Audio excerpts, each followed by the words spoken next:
رب العالمین والصلاة والسلام علی سید المرسلین وعلی آلہ وصحبہ اجمعین اما بعد فاعوذ باللہ من الشیطان الرجیم بسم اللہ الرحمن الرحیم ان اللہ وملائکتہ یصلون علی النبی یا ایھا الذین آمنوا صلوا علیہ وسلموا تسلیما اللہم صل علی سیدنا و شفیعنا و قریبنا مولانا محمد وعلی آلہ وصحبہ وبارک وسلم۔ حدیث پاک کا درس ہے مشکوٰۃ المصابیح، اور اس کا جو باب چل رہا ہے باب الاعتصام بالکتاب والسنہ، قرآن و سنت کو مضبوطی کے ساتھ تھامنے کا بیان، پہلی فصل۔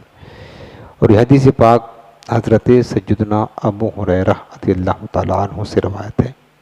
وہ کہتے ہیں کہ قال رسول اللہ صلی اللہ علیہ وسلم بدأ الاسلام غریبا وسیعود کما بدأ فطوبی للغرباء۔ رسول کریم رؤوف الرحیم صلی اللہ علیہ وسلم نے فرمایا کہ اسلام غریبی سے شروع ہوا ہے۔ کہاں سے شروع ہوا ہے؟ بدأ الاسلام غریباً، میرے آقا فرماتے ہیں کہ اسلام غریبی سے شروع ہوا ہے، وسیعود کما بدأ، اور جیسے ہی شروع ہوا تھا ویسے ہی واپس لوٹ بھی جائے گا۔ یعنی ابتدا جیسے ہوئی تھی غریبی سے، تو انتہا بھی اس کی غریبی پر ہوگی۔ پھر میرے حضور نے فرمایا فطوبی للغرباء، تو مبارک ہو غریبوں کے لیے، خوشخبری ہو، بشارت ہے غریبوں کے لیے۔ سرکار نے غریبوں کو بشارت دی ہے۔ اب یہاں پر جو غریب کا لفظ آیا ہے، اس سے مراد کیا ہے؟ اس میں علماء نے تشریح بیان فرمائی ہے کہ ایک تو غریب سے مراد وہی جو مطلب کمزور لوگ ہیں، نادار لوگ ہیں، مسکین لوگ ہیں، یہ مراد ہے کہ سب سے پہلے زیادہ تر جب اسلام کی ابتدا ہوئی تھی اور اسلام میرے سرکار نے اسلام کو پھیلانا شروع کیا، تو زیادہ تر لوگ غریب ہی لوگ اسلام کو قبول کیے۔ آپ کو پتہ ہے اسلام کو سب سے پہلے زیادہ تر کنہوں نے قبول کیا؟ غریبوں نے، مسکینوں نے، انہوں نے قبول کیا نا، فقیروں نے قبول کیا، جن کے پاس کھانے کا سامان نہیں، جو غلام تھے۔ بلال حبشی کون تھے؟ ابتدا میں اسلام لائے، غریب تھے ظاہری دنیا کے اسباب کے اعتبار سے، باقی تو حقیقتاً بہت مالدار تھے دنیاوی اسباب کے اعتبار سے۔ حضرت عمار بن یاسر کون تھے؟ غریب تھے۔ صہیب رومی کون تھے؟ غریب تھے۔ ابو ذر غفاری سب ابتدا اسلام والے کون تھے؟ مولائے کائنات شیر خدا کون تھے؟ غربت کی زندگی تھی۔ تو یعنی اسلام کو سب سے پہلے جو ابتدا ہوئی اس کے قبول کرنے کی، وہ غریبوں نے قبول کیا تھا اس کو، اسلام کو۔ وہاں سے شروعات ہوئی تھی۔ باقی مالدار جو قریش مکہ تھے، سردار تھے، امیہ بن خلف تھا، ابو جہل تھا، عتبہ تھا، شیبہ تھا، ابو سفیان تھے، یہ سب کہاں سردار تھے، مالدار تھے، یہ کہاں اسلام لائے بتائیں؟ یہ سب تو کافی عرصے کے بعد جو ان میں سے مان لائے، زیادہ تر تو نہیں لائے۔ جو سرداران قریش تھے وہ تو ایسے مارے گئے بدر میں، احد میں، نہیں لائے۔ جن کے مقدر میں ایمان تھا وہ تو کافی عرصہ کے بعد ایمان لے آئے، لیکن جو غریب لوگ تھے وہ اسلام لائے۔ تو میرے آقا نے کیا فرمایا؟ بدأ الاسلام غریباً، کہ غریبی میں اسلام شروع ہوا ہے، اور جیسے شروع ہوا ہے وسیعود کما بدأ، ویسے لوٹ بھی جائے گا۔ یعنی آخری زمانے میں اسلام کے ماننے والے بھی غریب لوگ رہ جائیں گے بس۔ مالدار لوگ، اور آج بھی ہم دیکھتے ہیں اسلام سے زیادہ محبت کرنے والے غریب لوگ ہوتے ہیں۔ آج بھی نظارہ مل رہا دیکھنے کو، مالدار بھی ہیں، کم نہیں ہیں، لیکن ہم دیکھ رہے ہیں کہ اسلام کی تعلیمات سے، اسلام سے، حضور کے دین سے محبت کرنے والے، عمل کرنے والے زیادہ تر وہ غریبوں میں ہیں۔ مالدار لوگ جلدی بھٹک جاتے ہیں، یاد رکھنا، مالدار لوگ جلدی بھٹک جاتے ہیں، اور یہ تو فتنوں کا دور ہے۔ اب یہ آخری زمانے کے سرکار نے بات کی ہے کہ جب اسلام مطلب دنیا کی ختم ہونے کا وقت قریب آئے گا، تو پھر اسلام گویا کہ کمزور لوگ ہوں گے، جو بے سہارا لوگ ہیں، غریب لوگ ہوں گے، بس وہی اسلام پر قائم رہیں گے۔ باقی مالدار لوگ اپنے عیاشیوں میں، دنیا کی دولت کے پیچھے لگے ہوں گے اور اسلام سے ان کا تعلق اور رشتہ نہ ہوگا، اسلام کو چھوڑ چکے ہوں گے، اسلام کی تعلیمات کو بھلا چکے ہیں۔ اور آج ہم دیکھ رہے ہیں، آپ حضور علیہ السلام کی دین کی جو وراثت ہے نا، وہ حضور کے دین کا علم ہے۔ مدرسے میں آپ جا کر کے دیکھ لیں، ہمارا تو سابق آپ جانتے ہیں، آج مدرسے میں حضور کی وراثت کا جو علم ہے، دین کا علم ہے، جو حضور کی میراث ہے، کون پڑھاتا ہے زیادہ؟ اپنی اولادوں کو کون پڑھاتا ہے؟ مالدار لوگ یا غریب لوگ؟ کون پڑھاتا ہے؟ سب کو پتا ہے کہ مدرسوں میں جو حضور کا دین پڑھتے ہیں، وہ حضور کا دین پڑھنے والے سب غریب لوگ ہوتے ہیں۔ مالدار لوگ اپنے بچوں کو یہاں نہیں پڑھاتے ہیں، مالدار لوگ اپنے بچوں کو کہاں کہاں پڑھاتے ہیں آپ کو سب پتا ہے۔ یونیورسٹی میں پڑھاتے ہیں، بڑے بڑے کالج میں پڑھاتے ہیں، باہر بھیجتے ہیں دنیا پڑھنے کے لیے، مدرسے میں دین پڑھنے کے لیے، قرآن پڑھنے کے لیے نہیں بھیجتے ہیں۔ یہ نظارہ ہے کہ نہیں ہے؟ تو حضور کے دین سے زیادہ محبت کون کر رہا ہے اس دور میں؟ اس دور میں بھی دیکھ لیں، اور ابھی تو اور فتنوں کا دور آئے گا، تو غریب لوگ کرتے ہیں۔ تو میرے آقا نے مبارکبادی دی ہے غریبوں کو، فطوبیٰ للغرباء، غریبوں کے لیے خوشخبری ہے، مبارک ہو۔ ایک معنی یہ ہے اس حدیث پاک کا۔ دوسری جو شارحین حدیث نے اس کی تفصیل بیان فرمائی ہے، جو حضور نے فرمایا کہ بدأ الاسلام غریباً، اسلام غریب میں جو ہے نا، غریبی میں اسلام کی ابتدا ہوئی، اس سے مراد یہ ہے کہ تھوڑے لوگ، غریب کہتے ہیں تنہائی اور بے کسی کو، غربت کہتے ہیں تنہائی کو، یعنی ابتدائی اسلام میں اسلام کو ماننے والے تھوڑے تھے، یہ معنی ہے، یعنی غریب سے مراد کم تعداد تھی۔ ابتدائی اسلام میں ظاہر سی بات ہے کم ہی لوگ تھے نا ابتدائی اسلام میں، تو اسلام کو ماننے والے، اسلام قبول کرنے والے لوگ تھوڑے تھے۔ تو مراد یہ ہے کہ اسلام غریبی میں شروع ہوا ہے، مطلب ہے کہ اسلام کو ابتداءً ماننے والے تھوڑے لوگ تھے، اور وَسَيَعُودُ كَمَا بَدَأَ، جیسا شروع ہوا ویسے ختم بھی لوٹ آئے گا۔ اس سے مراد یہ آخر زمانے میں بھی اسلام کو ماننے والے تھوڑے ہی رہ جائیں گے، زیادہ تر لوگ اسلام سے بھٹک جائیں گے، اسلام سے بھٹک جائیں گے، اسلام کو ماننے والے تھوڑے ہی رہ جائیں گے، یہ آخر زمانے میں۔ لیکن یاد رکھنا کہ ہمیشہ اسلام کے ماننے والے تھوڑے تو رہے، لیکن رب نے فرمایا کم من فئۃ قلیلۃ غلبت فئۃ کثیرۃ باذن اللہ، بہت بار ایسا ہوا کہ تھوڑی جماعت بھاری جماعت پر غالب آ گئی ہے۔ ہمیشہ اسلام کے ماننے والے تھوڑے تو رہے، سونا تھوڑا ہی ہوتا ہے لیکن بہت سارے لوہا سے بھاری ہوتا ہے پیارے، سونا تھوڑا ہی ہوتا ہے نا، اور بہت سارے لوہا سے بھاری ہوتا ہے۔ تو اسلام کے ماننے والے اگرچہ تھوڑے رہے، لیکن جب اپنے اسلام پر مضبوطی کے ساتھ ڈٹے رہے، قائم رہے، تو پھر کثیر لوگوں پر بھاری ہوئے ہیں۔ اس کی مثالیں دیکھنا، اسلام کی تاریخ کے جو جہاد ہوئے ہیں، غزوات ہوئے ہیں، جنگیں ہوئی ہیں، وہ آپ پڑھ کر کے دیکھ لیں، ہمیشہ اسلام پر عمل کرنے والے تھوڑے تھے، لیکن غلبہ جو حاصل کیا ہے کثیر تعداد میں۔ ہم نے تاریخ پڑھا، ملک شام کی فتوحات آپ پڑھ کر کے دیکھیں، ملک شام کی، حضرت خالد بن ولید رضی اللہ تعالیٰ عنہ، عظیم سپہ سالار، جرنیل، بے باک مجاہد، جانتے ہو ملک شام کی فتوحات میں لکھا ہے تاریخ اسلام کی، 10 لاکھ رومیوں کا لشکر تھا سامنے، مقابلے میں 10 لاکھ، حضرت خالد بن ولید صرف 10 مجاہد کو لے کر کے ان کے مقابلے کے لیے، اور ان 10 لاکھ رومیوں کے دانت کھٹے کر دیے، ان کو بھگا کر کے فتح پا کر کے آئے۔ 10 لاکھ کہاں 10 مجاہد، یہ تاریخ اسلام کی، ایمان مضبوط تھا پیارے۔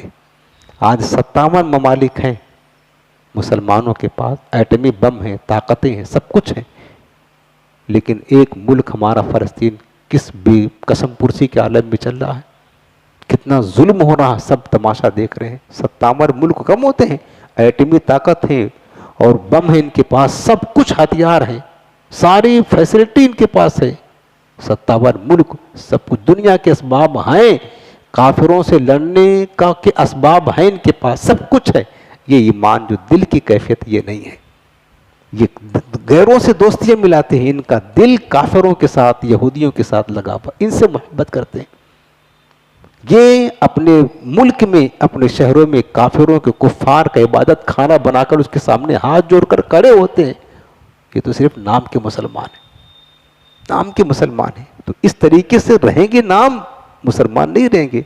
تو اس نام کے جو اصل ماننے والے ہوں گے نا، اصل مسلمان، میرے آقا فرماتے ہیں جیسے ہی پہلے تھوڑے تھے آخر میں بھی تھوڑے ہی رہ جائیں گے، زیادہ تر لوگ اسلام سے بھٹک جائیں گے، اور جو دین پر قائم بھی ہوں گے بظاہر طور پر ان کا نام پھر مسلمان رہے گا۔ آج آپ دیکھ لیں سعودی حکومت کی ایک مثال دیکھ لیں، وہ مسلمان نہیں ہے، صرف نام اس کا مسلمان ہے، نام صرف محمد بھائی، بس کام کچھ بھی نہیں ہے، اس کے اندر عیسائیت یہودیت کوٹ کوٹ کر بھری ہوئی ہے، نہیں مسلمان۔ تو نام سے اس کو بندہ کوئی مسلمان نہیں ہوتا ہے، دل کے یقین سے مسلمان ہوتا پیارے۔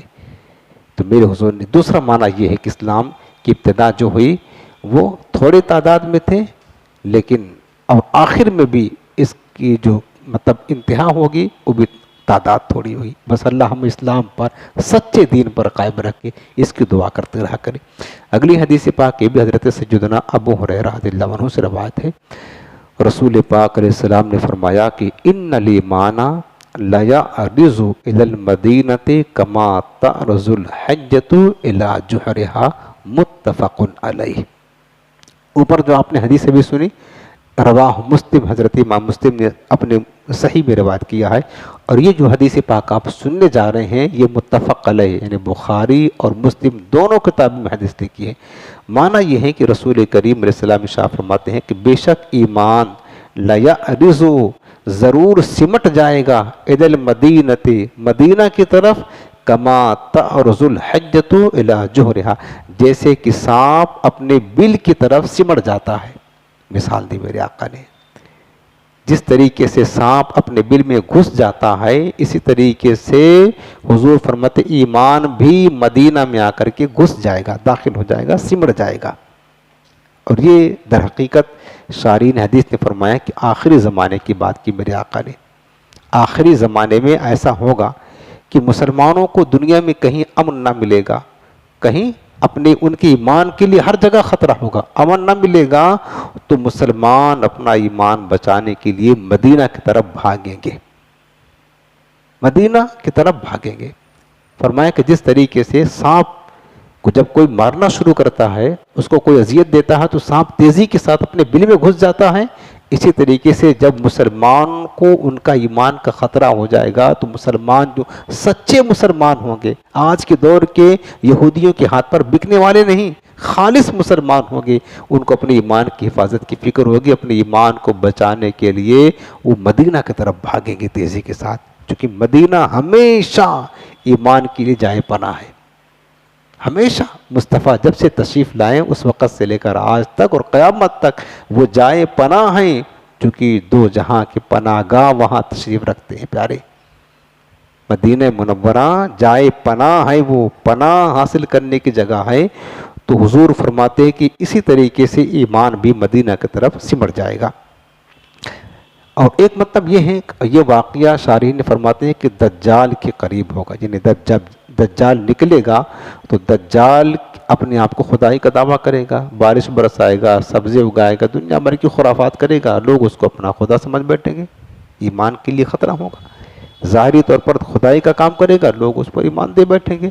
تو جو سچے ایمان والے ہوں گے دجال کی فتنے سے بچنے کے لیے وہ مدینہ کی طرف بھاگیں گے، کیونکہ مدینہ جائے پناہ ہے، دجال وہاں داخل نہیں ہو پائے گا۔ مدینہ وہ جگہ ہے نا، حدیث پاک میں ہے، جس طریقے سے آپ کسی بادشاہ کے ہاں جاتے ہیں، بادشاہ کے دربار میں، تو ڈائریکٹ منہ اٹھا کر نہیں گھس پائیں گے آپ، بادشاہ کے دربار میں جائیں گے، پہرے لگے ہوتے ہیں، پہرے لگے ہوتے ہیں دروازوں پر، باہر ہی سے پہرے لگے ہوتے ہیں، اور ایک دو نہیں، بادشاہ تک پہنچنے کے لیے کئی پہرے دار کھڑے ہوتے ہیں۔ میرے آقا فرماتے ہیں حدیث پاک میں ہے کہ مدینہ منورہ کے ہر گلی کوچے پر فرشتے کھڑے ہو کر کے پہرا دے رہے ہیں، سبحان اللہ۔ بادشاہوں کے یہاں تو انسان پہرا دیتا ہے، میرے مصطفیٰ کے درباری شاہی وہ دربار ہے، فرشتے مدینہ کے گلی کوچے میں پہرا دیتے ہیں، اس کے نکر پر کھڑے ہو کر کے پہرا دے رہے ہیں۔ دجال پوری دنیا گھومے پھرے گا، مکہ اور مدینہ دو شہر ہوگا، یہاں نہیں داخل ہو پائے گا، فرشتے پہرا دے رہے، فرشتے مار کر کے بگائیں گے وہاں سے اس کو، وہ اندر گھس نہیں پائے گا. تو جب دجال کی فتنہ مدینہ میں نہیں پہنچے گا تو لوگ اپنا ایمان بچانے کے لیے، دجال کی فتنے سے بچنے کے لیے وہ کیا کہتے ہیں کہ مدینہ میں جا کر کے پناہ حاصل کر لیں گے. اور ایک بات یہ ہے کہ حضور نے اس تشبیہ کیا دی کہ جس طریقے سے سانپ اپنے بل میں تیزی کے ساتھ بھاگ جاتا ہے، اسی طرح ایمان بھی مدینہ میں تیزی کے ساتھ بھاگے گا. کیوں؟ اشارہ یہ ہے کہ جیسے سانپ کو کوئی پناہ نہیں دیتا، سانپ کو کوئی پناہ نہیں دیتا، ایسے ہی آخری زمانے میں لوگ اسلام کو سانپ کی طرح تکلیف دہ سمجھیں گے. آخری زمانے میں لوگ کیا کریں گے؟